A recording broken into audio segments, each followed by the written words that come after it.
我们一个法国朋友，Hello。Bonjour, Maître Lou。卢台长您好。你好。Alors, je souhaiterais savoir quelle est ma mission dans cette vie. 师父，这位法国佛友想知道他今生今世投生到人世间的使命是什么？Alors, je suis né en 1980 du signe singe. 他是1980年出生，属猴的。你告诉他，他的使命就是来帮助人家、穷人，还有就是还债，他就这两个使命。OK, merci. 他自己很清楚，他会经常帮助别人，但是人家他帮助完别人，人家不理他了。哎，你翻译啊，小姑娘，你跟他讲呀，你。对，师父，因为这个他带的那个翻译器，他知道了。对他肯定，他说对的，谢谢台长。怎么会不对啊？鼓掌呀！外国人、中国人一样看，不管什么人是一样看。Et une dernière question par rapport à la santé, la mienne.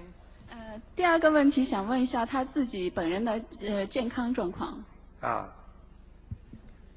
他刚才说他是属猴的是吧？1980年属猴的。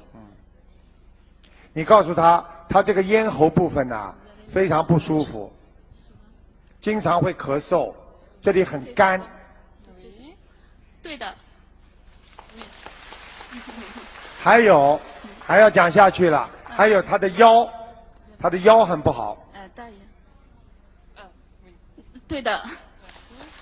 谢谢。还有，你告诉他，他年轻的时候非常好，现在呢年纪大了之后呢，他的记性啊很差，记性越来越差。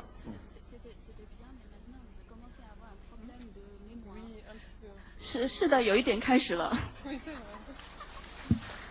而且你告诉他，他还有一个问题，他的肠胃和小腹部非常不好，肠胃经常不舒服。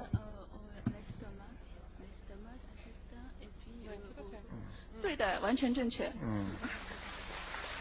还有，现在在他的心里边有一个事情让他终身会遗憾，就是让他很难过的。是什么事情呢？就是他曾经有一个非常好的一个朋友，一个男友，也不知道是一个朋友，就说后来跟他分开了，他一直怀念着他，忘不了他，使他心里非常难过。台长看得出来的。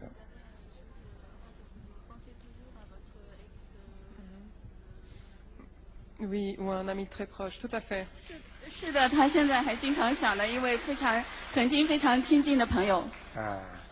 你告诉他，他这个人良心是很好，但是呢，台长也不想讲他的感情问题了。